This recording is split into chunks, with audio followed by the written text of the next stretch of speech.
Tubahaye ikaze bakunzi b'ikiganiro cy'uburezi n'uburere. Nk'uko mubimenyereye dukunze kuganira ku burezi n'uburere, aho tubaganiriza ku ngingo zitandukanye zidufasha kunoza imirerere y'abana cyane cyane mu ngo ndetse no mu ishuri. Uyu munsi rero twashatse kuganira ku mirerere y'ingimbi n'abangavu, uburyo umuntu ashobora gushyira umwana we mu murongo mu gihe atangiye kuba ingimbi cyangwa umwangavu. Ikiganiro cyacu twagihaye umutwe uvuga ngo uko wafasha umwana wawe w'ingimbi cyangwa w'umwangavu kuba mu murongo mwiza akawukurana, yaba kandi yaratangiye gutana akagaruka mu nzira nziza umwifuzamo, ntazajya guteza ibibazo. Abana b'abangavu n'ingimbi ubundi n'abana baba batangiye gukura. Abakobwa bo binjira muri icyo cyiciro mbere ho gato y'abahungu, kubera ko abana b'abakobwa dutangira kubita abangavu nko guhera ku myaka 11, mu gihe abahungu nibura bihera nko ku myaka 13 kujyana hejuru. Aba bana rero muri iki gihe baba bagezemo usanga ari igihe kigoranye cyane mu burere bwabo, kubera yuko baba barimo hagati yo kuba abana n'abantu bakuru. Aha niho havuka ingorane nyinshi, ku buryo usanga rwose ababyeyi batungurwa n'impinduka zigaragara kuri aba bana. Ari mu ishuri ugasanga uko umwana yari asanzwe akora ugasanga birahindutse, wari uzi ko atsinda yita ku masomo ugasanga umwana ntabwo ariko akimeze. Akenshi urumva batangiye amashuri yisumbuye barangije amashuri abanza, kunze gusanga ababyeyi baza bati ko mu mashuri abanza yatsindaga hanyuma bigenze bitageze mu wa mbere mu wa kabiri w'amashuri yisumbuye. Si ibyo gusa, no mu ngo usanga hari byinshi cyane. Reka rero tuganire, ni naho usanga biga ingeso mbi, ugasanga iteka baragorana ku mashuri, baraguhamagara umusaruro ni mubi, mbese nawe wamwitegereza ukabona yarahindutse. Icya mbere rero mu gufasha uyu mwana ni ukubanza kumva uko kuri kwimubaho, ukakira izo mpinduka. Wowe mubyeyi ufite abana bageze muri iki kigero, nawe utegura kubagira cyangwa nawe ufite ahuriye n'uburezi, turagira ngo tukubwire ikintu cya mbere ukwiriye gukora kugira ngo ufashe uyu mwana w'ingimbi n'umwangavu. Ni uko ugomba kubanza kwakira iyo mpinduka ye. Izo mpinduka ariko rero ziterwa n'ibintu byinshi. Reka tubasangize ubuhamya bw'abana nka babiri, hanyuma turaza kumva impamvu zishobora gutuma umwana ahinduka. Umwana umwe w'umuhungu wigaga mu mwaka wa kabiri w'amashuri yisumbuye, reka tumwite Teresifore, kuko impamvu uyu ni inkuru mpamo yabayeho. Yari umwana witonda ubusanzwe, ariko agenda abaho abana n'ababyeyi bamwe bamufite icyizere. Hanyuma igihe kireza kugera, noneho umwana aza kugira ikintu akora kitari cyiza, ababyeyi barahangayika bibaza byinshi.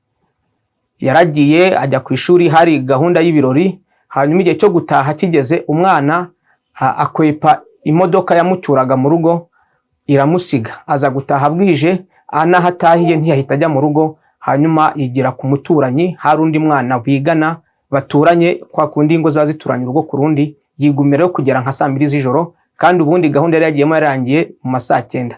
Ababyeyi barategereza umwana, baraheba, barahangayika. Kera kabaye bamaze guhangayika, n'umwana atari waratojwe kwirwanaho ngo abe yakwitegera nk'ipikipiki, yari amenyereye kugenda bamutwaye ababyeyi be mu modoka, cyangwa se hari imodoka rusange itwara abandi banyeshuri, akagenda muri iyo modoka akagera mu rugo. Nuko ubwo umwana agira gutya, aza gutinda, ariko aza kugeza igihe agera mu rugo. Hanyuma umubyeyi we aguma guhangayika cyane, yibaza icyabimuteye, kubera ko yatashye bwije. Umubyeyi cyakora agerageje kwitwararika ntiyamutonganya, ariko aguma kwibaza impamvu. Ntiyashoboraga kubimubwira, kubera yuko umubyeyi ubwe yari impamvu y'iyo myitwarire y'uwo mwana. Yaje kwifashisha umwe mu barimu bigishaga uwo mwana, yabonaga uwo mwana yizera, aza kumuganiriza. Amuganirije, hanyuma umwana aza kumwishurira ko icyabimuteye ko ari ukubumvisha, ni ukuvuga ababyeyi be, kubera yuko banze kumugurira telefone, hanyuma agashaka kubihimuraho, abereka ko bashobora guhangayika igihe adafite telefoni ngo bamuhamagare, kandi we yumvaga ari uburenganzira bwe akwiriye kuba yayitunga, kubera ko bagenzi be babaga bazifite, ariko ababyeyi baranze kwimugurira kandi bafite uburyo.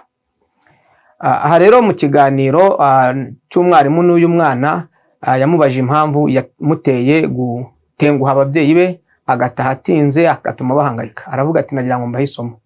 Iki rero twakwibaza niba ari ikintu cyihariye kuri uyu mwana cyangwa se niba n'abandi bana bashobora kubikora.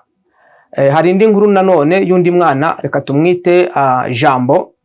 Jambo ni umwana wabayeho, yigaga mu wa mbere yitwara neza nta kibazo, hanyuma ageze mu wa kabiri aza kugira imico mibi cyane idasanzwe, akarangwa no kubeshya, kubahuka, ubunebwe, nta kintu yitayeho. Jambo ababyeyi be baramwitegereza birabayobera, hanyuma abarimu birabayobera kuko n'umwana wahindutse mu buryo budasanzwe. Hanyuma haje gukurikiranwa amakuru, biza kugaragara ko Jambo yari yarasigaye mu rugo abana n'undi muntu wabaga muri urwo rugo, kubera ko ari se ari na nyina bombi ntibari bahari. Nyina yari yaragiye kwiga, se we n'ubundi ntiyarasanzwe akunda kuboneka kubera impamvu z'akazi. Umwana yiga imico mibi cyane, aragenda ahinduka nk'icyo twakwita ingegera, ariko ni ukuvuga yuko nabyo byari bifite impamvu. Aha rero umwana mutoya utaragira muri iki cyiciro, cyane cyane yenda mutoya nko mu myaka 8-7, nubwo yahinduka kubera nk'izo mpamvu twagiye tubona, ariko ntiyahinduka muri ubu buryo.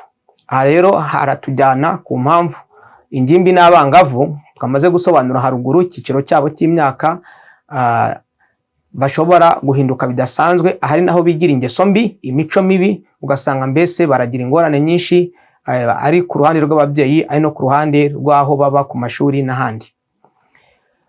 Rero umwana wawe niba ari ingimbi cyangwa ari umwangavu, ukabona hari imico yize, anywa itabi, asigaye asuzugura, asigaye ari umunebwe, ntakigira ishyaka, ntakiyitaho, cyangwa se ntacyumva ibyo mumubwira, ikintu cya mbere niba ushaka kumufasha, banza umenye impamvu yabimuteye. Kubigeraho nabyo ntabwo ari ibintu uhita ukora ako kanya, ahubwo biragusaba iki? Nk'umubyeyi banza mbere na mbere ubaka icyizere hagati yawe n'uyu mwana. Aba bana bageze muri iki cyiciro cy'ubugimbi n'ubwangavu ni abana baba barwana intambara zikomeye z'ubuzima, kuko baba barimo kubaka ishusho y'umuntu mukuru. Bo baba bafite ishusho y'umuntu mukuru bifuza kuba, ariko iyo shusho iba atari iy'ukuri. Usanga rero bahura n'ibishuko byinshi. Hari amashusho baba bareba ku mbuga nkoranyambaga, kuri za televiziyo, mu mafilime bareba, mu biganiro basangira na bagenzi babo ibyo bumva, ariko ntibabe bashyika hasi ngo bamenye koko niba ibyo bumvise cyangwa babonye koko ariko biri. Bo babifata uko byakabaye, ku buryo ushobora gusanga umwana wawe atekereza kuzaba umuntu utabaho, kubera yuko nko muri filime iyo bareba nk'ibintu, hari nk'ibintu by'ibitangaza berekanamo, umwana agatekereza ko iyi ari impamo. Hakaba n'ibindi. Ikindi ni uko babumva ari abantu badasanzwe, akumva azaba igitangaza, ku buryo ndetse bitanatangaje ko akureba nka se cyangwa nyina mukuru we n'abandi bantu abona ibyo mwaragezeho byose, akumva rwose hari aho mutashyitse, akabafata nk'ibigwari, akumva we hari ikintu azakora kidasanzwe akabarenga. Ariko noneho ugasanga ikibazo kiba gihari nta nubwo ari bibi ubwabyo, ariko ikibazo kiba gihari amakuru bagenderaho. Ndetse kandi bano bana usanga muri iki cyiciro ari ba bana akenshi usanga batangiye kwiha urungano, ku buryo usanga amakuru n'inama agenderaho cyane ari ibyo avana mu rungano rwe kuruta ibyo akura ku babyeyi be bwite. Ibanga rero turebye icyafasha umubyeyi gushyira umwana we mu murongo, akakurira muri umurongo mwiza ageze muri iki cyiciro, cyangwa yaranatanya akawugarukamo, ibanga rya mbere ni ukubaka icyizere hagati yawe nawe. Wacyubaka ute? Uyu mwana usanga aba afite ukuntu atekereza umuntu mukuru, akaba afite n'abantu bakuru areba. Hari ababashima n'abadashima. Akenshi usanga barangwa no kugira ibibazo byinshi by'amatsiko, bakeneye umuntu baganira, bakabaza ibibazo, babaza ibibazo bano bana cyane. Iyo rero icyo cyizere utacyubatse kidahari, yarakumenyereye ko umushyiraho igitsure, ko ibintu byose akubwiye ubitesha agaciro, umwereka ko ari umwana, we yaratangiye kumva ko ari umuntu mukuru. Mubyeyi utwumva ibi ngibi ubirebe, niba ufite abana bari muri iki cyiciro uzajya ubona ko bitera ikibazo. Abashaka iki umwana, abashaka ko ubanza ukemera yuko hari urugendo yakoze rwo gukura, akaba atakiri wa mwana mutoya nka murumuna we, atangiye kuba umuntu mukuru. Cyane cyane ko no hanze aho bagenda hari ababa bamwita umugabo, haba hari ababa bamwita inkumi, ibyo ubwabyo bigahita bihindura imitekerereze ye. Rero akaba atagishoboye kwakira ko ari umwana muto cyane, ukereka umurongo, mbese wavuga ngo ubwirwa buri kintu cyose, cyangwa se wa wundi bavuga ngo nicishwa. Rero iyo ubatse icyo cyizere, ashobora kubona uburyo bwo kubaza ibibazo, ya mategeko yawe wakizeho nk'umubyeyi yo mu rugo n'ahandi n'ahandi abona ibintu bitandukanye bifite umurongo bigenderaho, kubera ko twamaze kubona yuko uyu mwana aba yumva ari umuntu ushobora guhindura ibintu hafi ya byose. Ni ibintu aba agenderaho mu mutwe we, ni ishusho aba afite ariko adafite amakuru yose. Usanga akunda gucokoza ibintu yibaza kuki bino bimeze gutya, kuki bigenda gutya na gutya. Iyo ufite icyo cyizere waracyubatse, azaza akubaza ibyo bibazo. Ikintu cya mbere ukwiriye gukora ni ukumutega amatwi. Mutega amatwi, wumve neza ibitekerezo bye, mureke kubaza kwisanzureho. Nawe mu bushishozi bwawe nk'umubyeyi, mbere na mbere ugomba kumva icyagamije. Wamara kumva ibibazo bye, wamuteza amatwi, ugatangira kumuha ibisubizo binoze bifatika kandi umuha n'ingero n'ibihamya. Cyo ni kimwe wamukorera.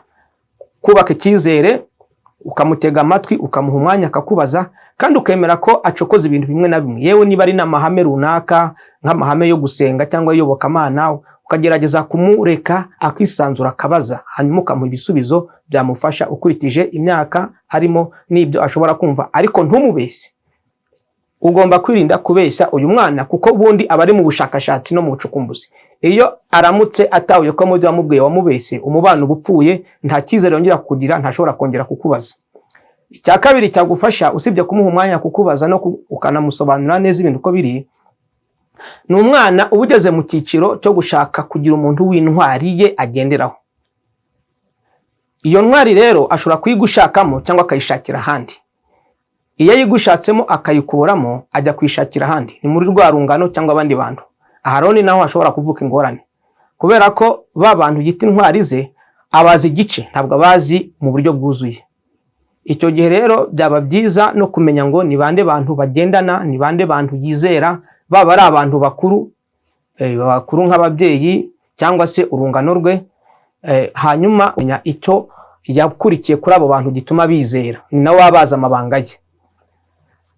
Byaba ngombwa wabona ko inshuti yahisemo, intwari ze agenderaho atari intwari nziza zamufasha, ukamubaza impamvu. Si byiza ko uyu mwana, icyitonderwa, ugomba kwirinda guhita uhutaza amarangamutima n'imitekerereze ye, kuko aba yaramaze kubaka ikintu cyo kwizera ku buryo uhise usenya ibintu bye, muhita muca umubano. Niyo hari ibyo utemera ku ruhande rwe cyangwa ku murongo we, ukwiriye kubigendamo gahoro kugira ngo abashe kubyumva ko ibi ngibi yenda utabishyigikiye, ariko atari uko usenye ko yenda nawe yagira amahitamo ye, ahubwo ko hari impamvu. Hamwe rero no kumuganiriza nawe akakubaza, nawe ukwiye kujya umubaza ibibazo. Iki ni ikintu cy'ingenzi cyane. Kubera iki ukunda umupira cyane w'amaguru ukaba udakunda umupira w'amaboko? Kubera iki ukunda kuririmba cyane ukaba yenda udakunda koga? Iteka hari impamvu ihura n'ubuzima bwe ashaka kuzubaka, mu byo akora, mu byo ashyiramo umwanya, mu byo ashyiramo imbaraga. Urugero, niba yenda ubona akunda umuziki cyane, akaba yarutisha amasomo, ukuriye kuganira nawe kuri icyo kintu. Iyo mukiganiriye umenya impamvu. Uyu munsi dufite urubyiruko rugenda rukura rwumva yuko ibintu bya kera nta gaciro bigifite, rwumva yuko amashuri atakigezweho. Bafite ingero zifatika zihari. Hari abakinnyi bareba ngo bahembwa amafaranga menshi cyane badakoresheje impamyabumenyi zo mu ishuri. Hari abaherwe, abantu bagiye bahanga imirimo, barwemeza mirimo, bo bafite ibigo bikomeye bayobora, akavuga ati naka yavuye mu ishuri, naka ntiyize. No hirya no hino baba bahari. Ariko noneho ugasanga ibyo bintu nukabifata, ariko ntashobora no kubona uwo muntu nubwo atize ubundi buryo yakoresheje bufite buhurira n'amashuri yiga bwamufashije kugera kuri iryo terambere. Icyo kiganiro mukuriye kukigirana, akakubwira impamvu akunda umupira ku buryo nawe yitaho kurusha amasomo. Ugatahura yuko akubwira ati yenda umuntu w'umuyobozi w'ikigo iki n'iki yavuye mu ishuri cyangwa se ntiyize, ariko niwe muherwe mu gace kanaka cyangwa se ku rwego runuru. Hanyuma aho ngaho rero ugomba nawe kuba ufite amakuru. Rimwe na rimwe si ngombwa ko buri gihe uzaba ufite ibisubizo binoze ku byo umwana akuzaniyeho nk'ihurizo. Ushobora no kujya gukora ubushakashatsi, ariko nanone ikintu kizagufasha ni uko ufite amakuru ya nyayo kuri ibyo bintu umwana wawe ajyamo, ibyo bimukurura. Iyo uyafite rero mubasha kubiganiraho. Ikindi ni ukuvuga ngo bano bana batangiye kugira nanone ubushobozi bwo gushyira mu gaciro, agakoresha inyurabwenge. Iyo rero umuhinyuje, ushobora kumugamburuza agahindura igitekerezo.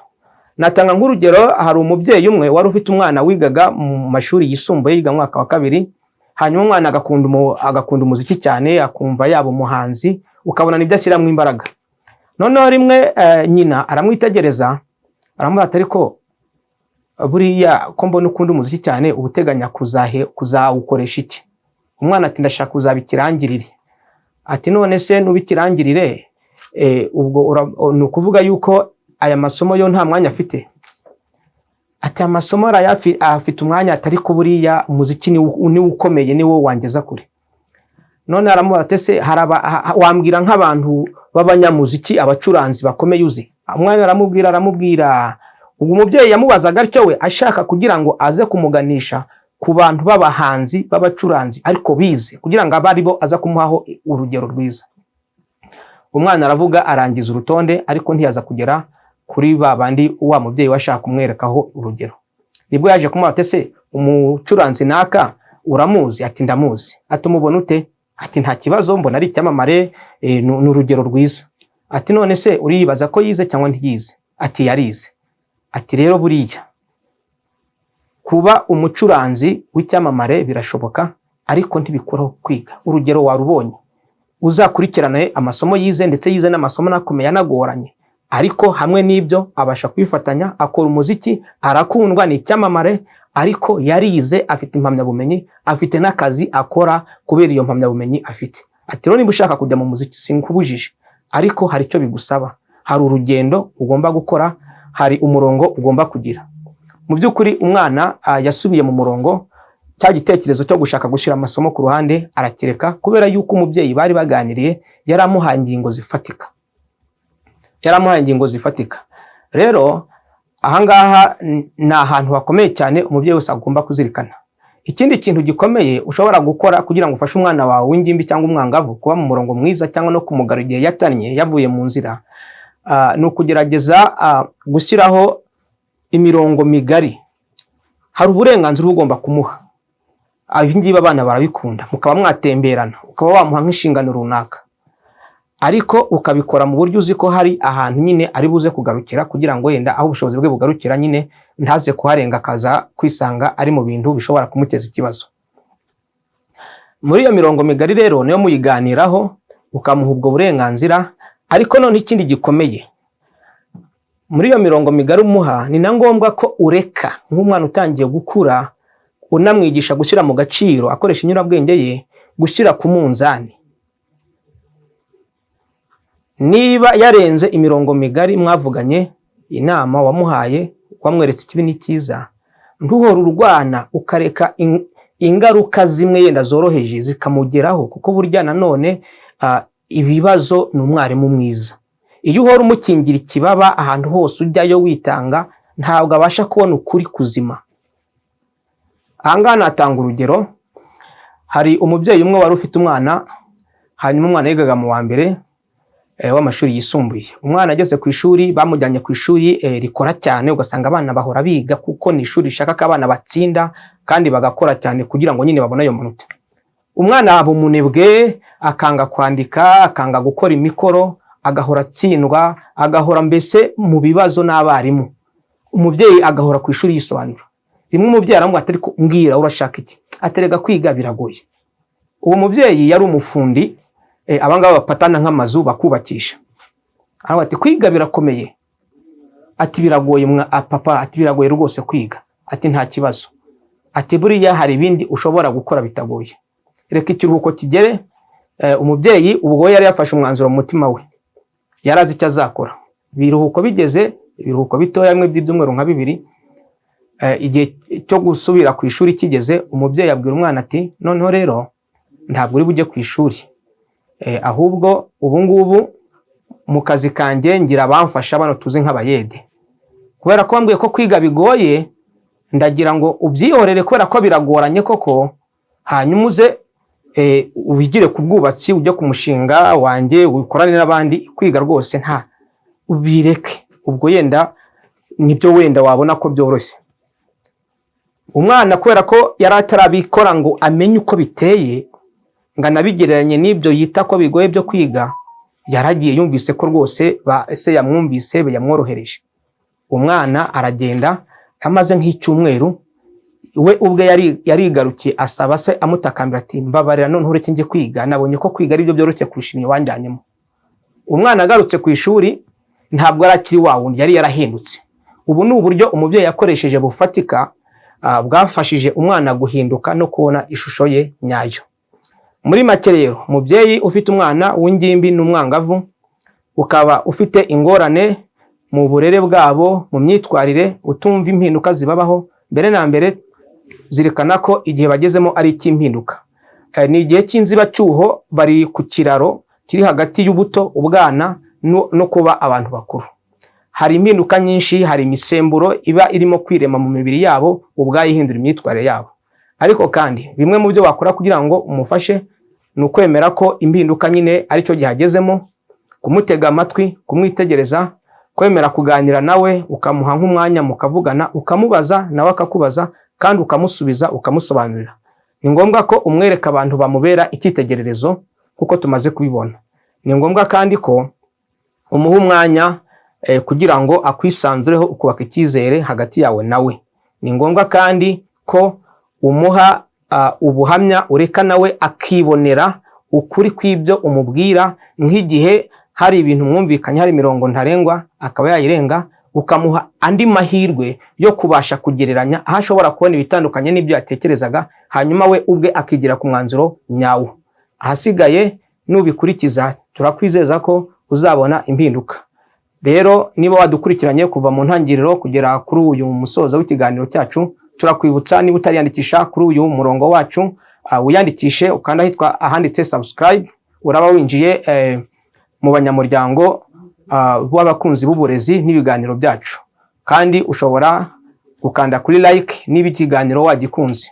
Ushobora gukanda kuri share iki kiganiro ukagisangiza abantu bawe kugira ngo bazakirebe, kandi watwandikira ukaduha ibitekerezo, ukaduha ubuhamya kuri iki kiganiro, kandi ukaduha n'ibitekerezo n'ibindi wifuza ko twazaganira kugira ngo turusheho kunoza ibyo dukora. Intego yacu ni ugusenyera umugozi umwe, twubaka isi izira umwiryane, urugomo n'ubugome, aho byose ipfundo riri mu burezi. Reka turere neza, twubake ejo hazaza, kandi kurera ni ugufatanya. Mugire amahoro, reka tuzahure mu kiganiro cy'ubutaha. Turabakunda cyane. Murakaza neza muri Sound Mind Company Limited, aho dushobora kukwigisha indimi mu gihe gitoya ukahavura intyoza mu kuvuga ndetse no mu kwandika. Aho tubigisha Icyongereza, Igifaransa, Igiswahili, Ikinyarwanda, kandi tukaba dushobora no kukwigishiriza ku mirongo y'itumanaho, aho dushobora no kukwigishiriza online ibyo mukunze kwita ku mbuga nkoranyambaga.